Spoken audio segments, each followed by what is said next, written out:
Comme tous les mercredis, je vais au foot. Et comme tous les mercredis depuis 6 mois, 5 mois, il neige. Il y a de la neige partout. Regardez-moi ça. C'est enneigé. Je pense que j'ai fait 60 vlogs où je raconte qu'il y a beaucoup trop de neige et qu'on en a marre. On a l'impression que l'hiver 2025-2026 n'en finit pas. On se pèle les coucougnettes. On a très froid. Et pendant que je marche et que je vais au foot, j'ai environ 10 minutes, je me suis dit que j'allais parler de l'IA. Et pourquoi je veux parler de l'IA ? Parce que je vais expliquer pourquoi mes vidéos, elles ont l'air si pourraves. En fait, ma théorie, écoutez bien, c'est qu'avec l'IA, c'est vraiment facile de produire du contenu propre, du beau contenu.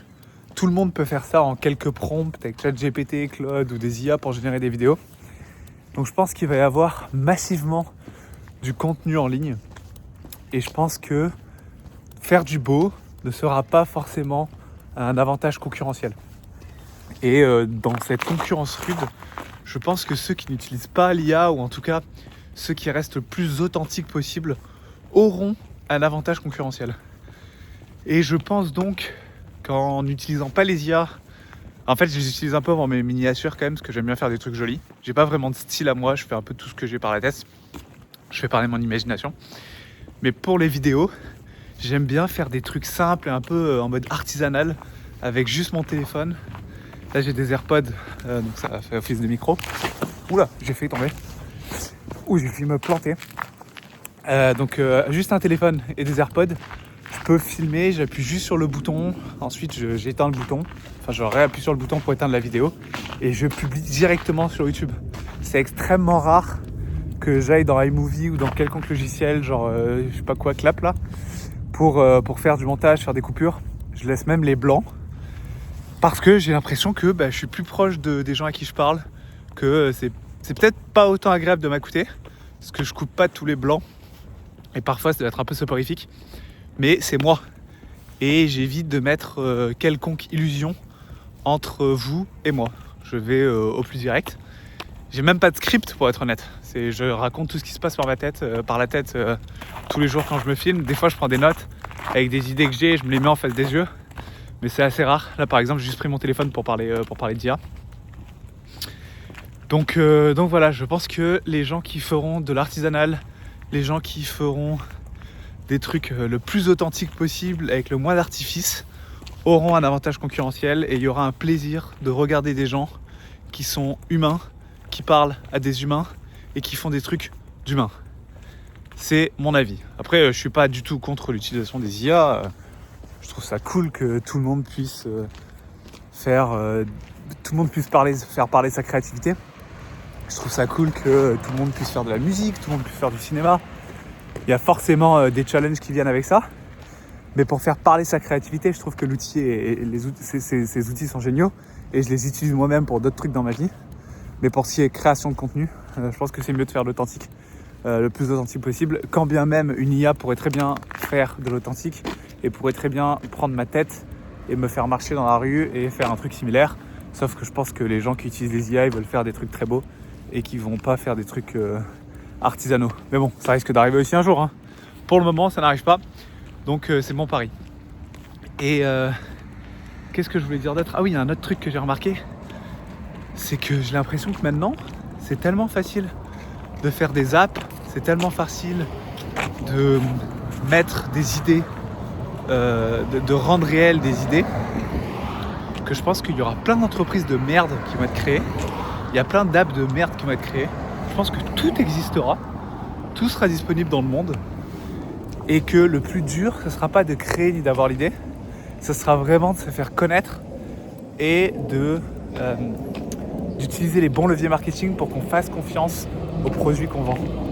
Parce qu'il y aura beaucoup trop de produits. Et je me suis dit que du coup, avoir une communauté, avoir des gens avec qui tu discutes, avoir des gens avec qui tu racontes ta vie, avoir des gens qui se reconnaissent en toi, déjà de 1, ça fait plaisir d'avoir quelqu'un qui parle de tous ses problèmes et tout, parce qu'on se sent moins seul. Mais en plus de ça, pour la personne qui parle, donc pour moi en l'occurrence, ça sera utile d'avoir aussi une audience, une communauté autour de soi, à qui on peut partager des apps qui marchent bien, à qui on peut partager des produits qui marchent bien. Là par exemple, je suis en train de construire mon app, Et je me dis, si j'ai quand même pas mal de gens qui me suivent, les gens me feront assez confiance normalement, parce que je suis assez authentique, comme je l'ai dit. Et ils pourront utiliser mon app. Et mon app aussi se différenciera des autres applications. C'est un pêle-mêle d'idées là que je suis en train de donner. Mais pour résumer, je pense que l'authentique et le fait de faire des trucs en bric-à-brac, un peu en freestyle, ça aura de la valeur. Après, je pense que si j'étais... faut quand même peut-être que je fasse un peu de montage des fois quand même. Hein. Mais je pense quand même que l'authentique aura sa place. Et aura de plus en plus de place. Et je pense aussi qu'il y aura il y aura toutes les idées sur Terre. Toutes les idées existeront. Toutes les entreprises existeront déjà. Tous les trucs dont tu as besoin, ça existera. Il y aura une panoplie de choses qui existent. Tout existera. La seule moyen de te différencier, ce serait d'avoir une communauté, une audience à qui parler, avec qui tu es proche, pour mettre en avant tes produits, tes applications, tes entreprises, t'es une entreprise. Parce qu'il y a juste la confiance et le bouche à oreille qui permettront de se différencier pour les business dans le futur et les entreprises. Cette deuxième partie, elle est un peu plus difficile à raconter. Voilà, c'était tout ce que j'avais à raconter aujourd'hui. Je suis toujours pas arrivé au foot. Je me demande si je dois encore parler quelques minutes. Ah oui, il fallait que je vous raconte. Ça fait la semaine prochaine, c'est ma dernière semaine d'arrêt de travail. Je pensais que je me suis dit, je vais un peu mieux quand même. Bon, il y a des jours difficiles, mais globalement, ça va. Hier soir, j'ai dû prendre une décision parce qu'il y a une entreprise qui discute avec moi. Et ils voulaient savoir quand est-ce que j'étais dispo. Ils m'ont proposé 2 dates. Les gars, genre, pendant 1h30, je savais pas quoi répondre. Je savais pas décider entre 2 dates. Je savais pas si je voulais les voir le vendredi ou le mercredi. Ça changeait pas grand-chose. Il y a quelques jours de différence. Mais ça m'a rendu pas bien. J'étais pétrifié à l'idée de répondre. Je me disais, il faut mieux que je les vois vendredi. Ah non, en fait, c'est mieux mercredi. Ah non, c'est mieux vendredi. Et je jonglais entre les deux options pendant des minutes, et puis 1h, et puis 1h30. Finalement, j'ai répondu que j'aimerais bien les voir le mercredi.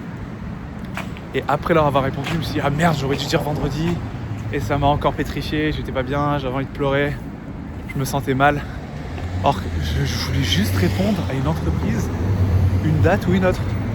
Et c'est là où je me suis dit que je vais encore pas bien du tout. J'ai encore beaucoup de mal. Et les antidépresseurs, ça va faire 5 semaines que je les prends. Je sens aucun effet. Sinon, je devrais pas être comme ça. Donc, pas ouf. Pas ouf du tout.